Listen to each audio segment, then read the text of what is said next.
Hi guys, Mrs. Schacht here, and I'm here to discuss kind of a hodgepodge for you today, the Second Great Awakening, the rise of utopian societies in arts and literature. So yes, there is a Second Great Awakening, and there are definitely similarities and differences between the first and the second, which I'll address in a moment. But I just want to remind you guys that during this time period, you see a huge economic and political shift during this time.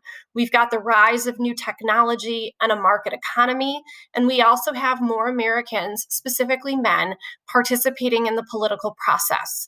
So those new changes do lead to some anxiety and fears for Americans, and so America is kind of primed for a religious revival. And so the Second Great Awakening is just that. It is a religious revival where people are going out and trying to convert Americans back to a more religious life. And it did gain a lot of popularity in the burnt over district of New York.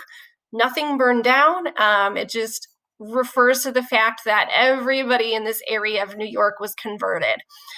It's going to lead to the rise of different religious groups, such as the Methodists and the Baptists, and it's going to lead to antebellum reforms, and I'll explain why that is in a moment. So if you compare the first and second Great Awakenings, obviously one difference is the time period, 1730s versus mostly 1820s and 1830s. While the first Great Awakening, I like to say, uses a lot of scare tactics like those fire and brimstone preachers, Jonathan Edwards, who wrote Sinners in the Hands of an Angry God, and tried to essentially scare people into getting back into the faith. The Second Great Awakening was a little different. This is a religious revival that's known for its outdoor camps and meetings. And literally, people would come, they would camp out by the tens of thousands, they would listen to preachers, they would confess their sins, and they would hopefully experience a conversion. Whereas the First Great Awakening kind of stressed this idea that your salvation was kind of predetermined, but you could confess your sins and seek forgiveness. The Second Great Awakening kind of gave Americans a little more control over their destiny and said that, by participating in good moral actions and behaviors, one could achieve salvation, which would make sense if, they're preaching that people should be more moral in their beliefs and help others. It would make sense that the Second Great Awakening would lead to reform movements. And so you're going to see groups of people that try to eradicate alcoholism, and you're going to see the rise of an abolitionist movement. And all of this is going to come from these religious beliefs. Another kind of big impact that the Second Great Awakening had is that it was accessible to women and African Americans as well. Again, women are going to be a part of these religious conversions, and they are going to be converted to religion by evangelists. An evangelist, by the way, is just somebody who tries to convert you to a religion. But they will then question their place in society, and you're going to see how that leads to the women's suffrage movement in the late 1840s. So First and Second Great Awakening, big takeaway is that there are outdoor meetings. If you ever need a name, Charles Finney is a great reference. And while there's different denominations that are created and more women and African Americans are involved, probably the biggest impact is the rise of antebellum reform movements. You do also see the creation of a religion that is still around today and very prominent in Utah, and that is the Mormon Faith.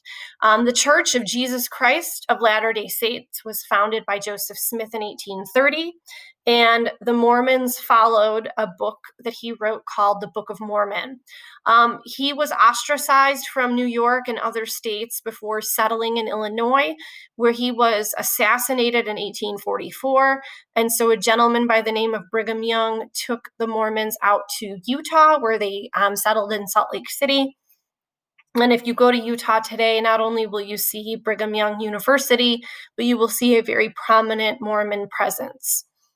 There were also groups of people who were again, maybe just concerned about the materialism of a new market economy and the changes happening, and wanted to create kind of a utopia, a perfect place where people could live without outside influence or outside corruption and controversy.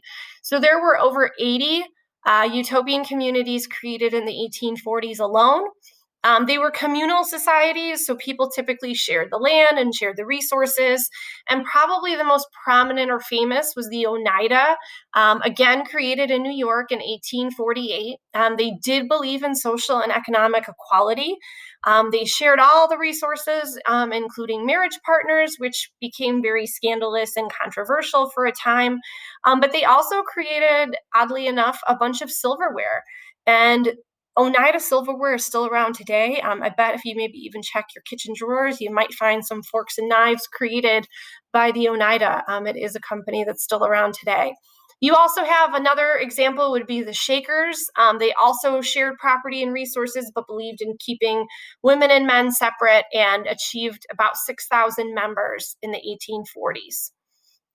That sort of utopian community also kind of transcends into the arts and literature world. And so arts and literature sees a major shift during this time period as well.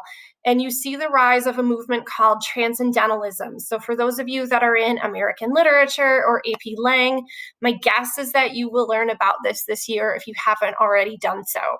But many transcendentalists were inspired by this romantic movement happening in Europe, that focused a lot on inward reflection, that everybody had the ability to be good at the core, and that maybe, life was becoming too materialistic. Again, makes sense in a new kind of economy. And so we've just got to focus our attention inward and not be influenced by outside resources.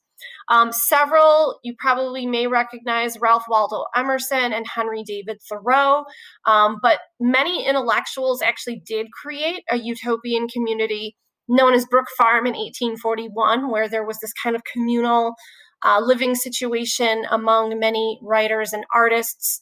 And many very prominent works of literature were also written during this time. So you might be familiar with The Legend of Sleepy Hollow, The Last of the Mohicans, Edgar Allan Poe, The Pit and the Pendulum, Nathaniel Hawthorne and The Scarlet Letter. So these are all works that are coming out of the Transcendentalist movement. But the two biggest names are Ralph Waldo Emerson and Henry David Thoreau. Emerson's a big believer in self-reliance, and the importance of just focusing on oneself and not being distracted by outside influences. And Henry David Thoreau also kind of took this a step further and really kind of created a life simply based in peace and nature. And so for about 2.5 years, Henry David Thoreau built a little cabin by himself, and he lived by himself on a pond called Walden Pond. And then he wrote about his experiences and, just the reflections that he had living by himself out in nature. And again, just relying on himself and himself only for survival. Although legend has it that his mom lived like next door. So I don't know how terribly alone he really was, but you may be familiar with that. You also see a new school of art that is created and also inspired by Europeans. This becomes known as the Hudson River School of Art. And so as you guys can see, many of these artists were very famous for painting landscapes. And if you kind of take a look at them, the landscapes really give off a very peaceful vibe. And typically the Hudson River School of Art focused on landscapes that had a theme of either exploration or new beginnings, or you can kind of like up here see the contrast between the dark and the light.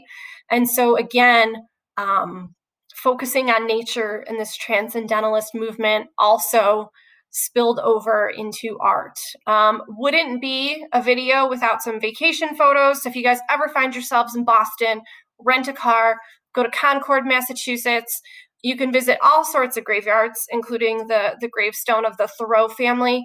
And I've actually dipped my feet into the Walden Pond. As you can see, it's now a beach. It's not very peaceful, I'll be honest, but it is beautiful nonetheless. So check it out if you're ever in the Boston area. All right, guys, that's it for me. Hope you have a great day.